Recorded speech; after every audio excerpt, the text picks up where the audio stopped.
रज्जो की उम्र के लोग कॉलेज जा रहे थे, लेकिन जब से वो अपनी चाची जी के पास आई थी, तब से चाची जी ने उसकी पढ़ाई भी छुड़वा दी थी। रज्जो के जीवन में काफी दुख होता है और वो दिन रात सरस्वती माँ की पूजा करती।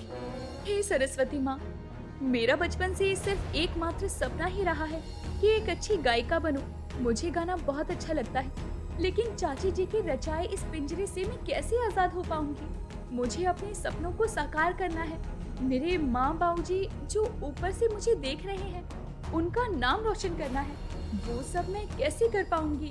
एक दिन जब चंदा किसी काम से घर से बाहर गई होती है, तभी रज्जो घर पर बैठकर गाना गा रही होती है। ओ कान्हा अब तो मुरली की मधुर सुना दो तान। और इतने में वहाँ पर चंदा आ जाती है और वो रज्जो को गाते हुए देखकर बहुत गुस्सा हो जाती है और कहती है, अरे अभी तक ना दाल पकी है ना रोटियां बनी है। अरे जब से मैं गई हूँ तब से क्या तू काम छोड़कर बस गाए जा रही है क्या? चाची जी, मुझे गाना गाना बहुत पसंद है। मेरा सपना है कि मैं गायिका बनूं। अरे निकम्मी, तेरा सपना गया तेल लेने। आइंदा से अगर तूने काम छोड़कर गाना गाया तो मुझसे बुरा और कोई नहीं होगा, समझ गई तू? अब जाकर काम कर। जी जी चाची जी। इतना सुनकर रज्जो वहाँ से चली जाती है। एक दिन अचानक से रज्जो के हाथ से एक महंगी कांच की प्लेट टूट जाती है। तभी चंदा रज्जो को थप्पड़ लगाते हुए कहती है, बेवकूफ लड़की, ये तूने क्या किया? अरे कांच की प्लेट तोड़ दी। तुझे पता भी है ये प्लेट कितनी महंगी आती है? चाची जी, मैंने जानबूझकर कुछ नहीं किया है। वो तो इसे धोते समय ये मेरे हाथ से छूटकर गिर गई। माफ कर दीजिए मुझे। तुझे इस गलती की सजा तो मिलकर रहेगी। मैं तुझे अब अगले 7 दिनों तक खाना ही नहीं दूंगी। जब तू भूखी रहेगी तब जाकर तेरे घुटनों में दबी हुई अकल ठिकाने आएगी। चंदा रज्जो से जाने अनजाने में हुई गलती की सजा के तौर पर उसे अगले 7 दिनों तक खाना ही नहीं देती है। पेट में अन्न का एक निवाला न जाने पर रज्जो की तबीयत गंभीर रूप से खराब होने लगती है और वहीं चंदा उसके सामने अच्छे अच्छे पकवान लाकर खाती है। अरे वाह राजेश, समोसे चाट वाला तो समोसे कमाल के रखता है। आहा, मजा ही आ गया भाई इसे खाकर। चाची जी, मुझे भी थोड़ा सा दे दो ना खाने को। मुझे बहुत भूख लग रही है। आज 4 दिन बीत गए हैं चाची जी। मैं आपके सामने हाथ जोड़ती हूँ, मुझे मेरी गलती की इतनी बड़ी सजा मत दीजिए। अरे चल हट यहाँ से। खबरदार जो इन पकवानों में से एक भी पकवान को छुआ तो तेरे हाथ पर ही गरम चिमटे से चटका दूंगी। हाँ नहीं तो चल भाग यहाँ से। छत पर पापड़ सुखाने हैं, जाकर सुखा। और हाँ, उसके बाद आज फिर 100 लोगों का टिफिन बनाना है, जाकर उसकी तैयारी कर। उसके बाद मेरे सारे नए सूट धो दे। लेकिन चाची जी, तूने सुना नहीं क्या? एक बार में क्या कहा मैंने? चल जा यहाँ से और टिफिन की तैयारी कर, वरना मार मार कर तेरा भर्ता बना दूंगी। काम की ना काज की, दुश्मन अनाज की। मुफ्त में रोटियां तोड़ने दे दो बस इस कामचोर लड़की को तो। रज्जो को न चाहते हुए भी सारे काम करने पड़ते हैं और 7 दिनों तक भूखे रहना पड़ता है। वो रात में आसमान में तारे देखते हुए रोती है और अपने माता पिता को बहुत याद करती है। माँ, पापा, काश आप दोनों होते। आप दोनों के बिना ये जीवन काफी मुश्किल है। आप दोनों थे तो मुझे रानी की तरह रखते थे, लेकिन चाची जी ने मुझे अपनी नौकरानी बना लिया है। उन्हें मुझ पर जरा सी दया नहीं आती। ये कैसा खेल खेल रही है मेरी किस्मत मेरे साथ। एक सुबह जब रज्जो बाहर जाती है, तब रास्ते में उसे एक पैम्पलेट दिखाई पड़ता है जिसमें लिखा होता है, गाना गाने की प्रतियोगिता। अरे वाह, ये तो कितना सुनहरा मौका है। हमारे गांव में गाने की प्रतियोगिता होगी, मैं भी इसमें हिस्सा लूंगी। हारूं या जीतूं, ये तो मेरी किस्मत और भगवान जी के हाथों में है। लेकिन सबसे जरूरी बात ये होनी चाहिए कि मैं जो भी गाऊं एकदम अच्छा गाऊं। वो अंग्रेजी में कहते हैं ना, अपना बेस्ट दूं। मैं अपना बेस्ट दूंगी। लेकिन चाची जी, अगर उन्हें पता चल गया कि मैं गाना गाने के कंपटीशन में जा रही हूँ तो वो फिर से मुझे बहुत मारेंगी। नहीं, मैं उन्हें पता ही नहीं चलने दूंगी। रज्जो अब छुप छुपाकर रियाज करने लगती है और वो प्रतियोगिता में हिस्सा लेने के लिए बहुत खुश और उत्सुक होती है। हे सरस्वती माँ, बचा लेना मुझे हर एक मुश्किल से। मुझे प्रतियोगिता में गाना है, अच्छे से वो भी। वैसे मैं जानती हूँ आपका आशीर्वाद हमेशा मेरे साथ है, फिर भी आप तो जानती हो ना मेरी चाची जी कैसी है। रज्जो जब चुपके से प्रतियोगिता में जाने वाली होती है, तभी दरवाजे के पास पहुंचने पर वहां चंदा एक बड़ा सा डंडा हाथ में लिए खड़ी होती है और वो रज्जो को गुस्से से देखती है। चंदा को देख रज्जो काफी ज्यादा डर जाती है और उसके पसीने छूटने लगते हैं। अरे क्या च लगा रखा है तूने? चाची जी, वो मैं वो अब क्या बकरी की तरह मैं कर रही है? बता जल्दी, कहाँ जा रही थी छुप छुप कर? वो मैं गांव में गाना गाने की प्रतियोगिता में हिस्सा लेने जा रही थी। क्या? मुझे पता ही था कि तू ऐसा ही कुछ करेगी। तू मुझसे छुप कर उस प्रतियोगिता में हिस्सा लेने जा रही थी। तेरी इतनी मजाल। रुक तू, तुझे मैं अभी सबक सिखाती हूँ। चंदा रज्जो को उस डंडे से बहुत ही बेरहमी से मारती है। नहीं चाची, मुझे मत मारिए, मुझे बहुत दर्द हो रहा है। चाची जी, चाची। ये ले तू। बहुत गाना गाने का शौक है ना तुझे? रुक जा, आज तो तुझे मैं वो दवा पिलाकर ही रहूंगी जिससे हमेशा हमेशा के लिए तेरी आवाज चली जाएगी, फिर तू गूंगी हो जाएगी। नहीं चाची जी ऐसा मत कीजिए। क्रूर चंदा अपने कमरे में जाकर दवाई लाती है और वो दवाई रज्जो को जबरदस्ती पिलाने लगती है। ले पी से। नहीं चाची जी, नहीं।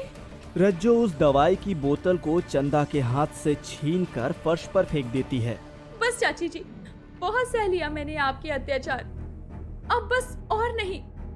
अब मैं आपका एक अत्याचार नहीं सहूंगी। मैं अब आपके साथ और नहीं रहूंगी। जा रही हूँ मैं, आप अकेली ही रहिए यहाँ पर। क्या तेरी इतनी तेज जुबान चल रही है, नालायक लड़की? हाँ, क्योंकि आपने मुझे ऐसा करने के लिए मजबूर कर दिया है। मैंने हमेशा आपकी इज्जत की, आपको अपनी माँ की तरह माना, लेकिन आपने कभी मुझे अपनी बेटी की तरह नहीं माना। हमेशा बेरहमी से मारती रही मुझे। हमेशा मुझ पर बुरी तरह अत्याचार किया, अब और नहीं। रज्जो फौरन पुलिस को बुलाती है और अपने चाची जी को गिरफ्तार करवाती है। पड़ोस के लोग भी पुलिस वालों से कहते हैं कि उन्हें रोजाना रज्जो के रोने की आवाज सुनाई देती है। इन सब सबूतों के चलते पुलिस चंदा को जेल की सजा देती है और वहीं रज्जो जब तक उस प्रतियोगिता में हिस्सा लेने जाती है, वो प्रतियोगिता खत्म हो चुकी होती है और पूरा मैदान शाम तक खाली हो चुका होता है। अरे नहीं, ये क्या? लगता है प्रतियोगिता खत्म हो गई। इतना अच्छा मौका था, वो भी मेरे हाथ से छूट गया। अब मेरा इस गांव में कुछ नहीं रहा।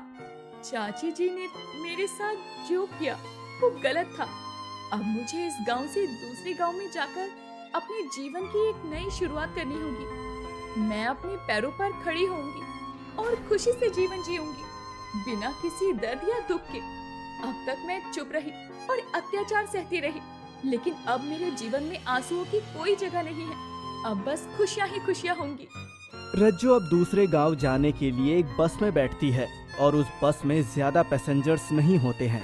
वो बस काफी खाली सी होती है। ये क्या? दूसरे गांव जाने के लिए बस तो हमेशा भरी हुई रहती है, फिर ये बस आज इतनी खाली क्यों है? कहीं मैं गलत बस में तो नहीं बैठ गई? जब रज्जो बस के अंदर लगाए हुए बोर्ड को देखती है, तब उसे पता चलता है कि वो बस दूसरे गांव में नहीं बल्कि मुंबई शहर जा रही है। इसका मतलब अब मैं मुंबई जा रही हूँ। अब तो मैं इस बस में से उतर भी नहीं सकती। आधी रात हो चुकी है। ये किस ओर ले जा रही है मुझे मेरी किस्मत? ना जाने क्या हो रहा है, मुझे तो कुछ समझ नहीं आ रहा। रज्जो अगली सुबह शहर पहुंच जाती है और उसे शहर में आते ही बहुत डर लगने लगता है, क्योंकि वो जीवन में पहली बार गांव से शहर में आई होती है। हे भगवान, यह शहर देखने में जितना सुंदर है उतना ही डरावना है। यहाँ तो हर जगह मोटरसाइकिल, 4 पहियों वाली ये गाड़ी और ये काली ऑटो रिक्शा भी है। इतनी बड़ी बड़ी इमारतों में लोग कैसे रहते होंगे? अगर ये इमारत किसी दिन गिर गई तो? हाय हाय रज्जू, चुप चुप बोल, पागल कहेंगी। रज्जू, अब तू इस अनजान शहर में कहाँ जाएगी, कैसे रहेगी? रज्जो 2 दिनों तक तो बस इधर उधर घूमती ही रहती है और एक दिन अचानक उसके पीछे एक पागल गुंडा लग जाता है।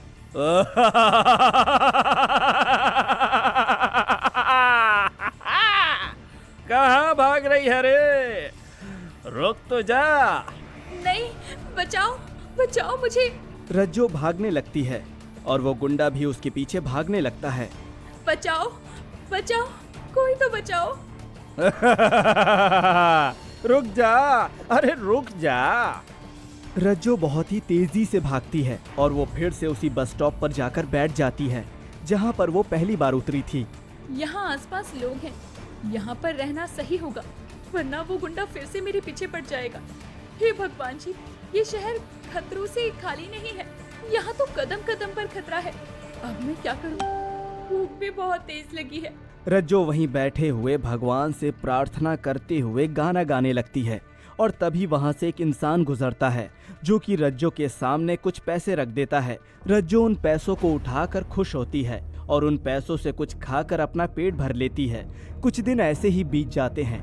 रज्जो अब उसी बस स्टॉप पर रहने लगती है और एक दिन जब वो गा रही होती है तब हे गोपाल कृष्ण करूं आरती तेरी, हे प्रियपति मैं करूं आरती तेरी, तुझ पे ओ कान्हा बलि बलि जाऊं, सांझ सवेरे तेरे गुण गाऊं। और तभी वहां पर एक आदमी आता है जिसे रज्जो की आवाज काफी पसंद आती है और वो उसकी वीडियो क्लिक करने लगता है। वो आदमी रज्जो की उस वीडियो को इंटरनेट पर पोस्ट करता है और रज्जो रातों रात एक स्टार बन जाती है क्योंकि उसके वीडियो पर रातों रात पूरे 2 लाख व्यूज आ जाते हैं। ये देखो, तुम्हारे वीडियो को 2 लाख व्यूज मिले हैं और तो और कई सारे बड़े बड़े गायक तुम्हारे साथ गाने के लिए इच्छा जता रहे हैं और तुम्हें प्रोजेक्ट्स में साइन करने की बात भी कर रहे हैं। क्या आप सच कह रहे हैं? अरे हाँ बेटा, मैं एकदम सच कह रहा हूँ। रज्जो की आंखें भर आती हैं।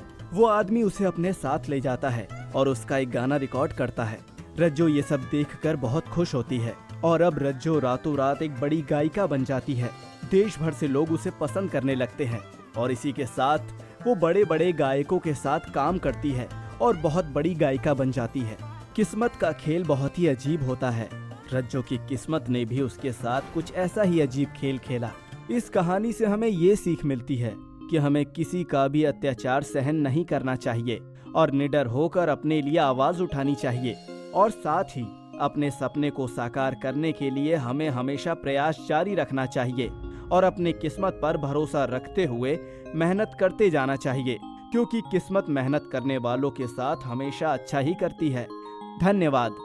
आपको हमारी कहानी कैसी लगी हमें कमेंट करके जरूर बताएं। और साथ में अपने सभी दोस्तों को भी ये लिंक शेयर कर दीजिए।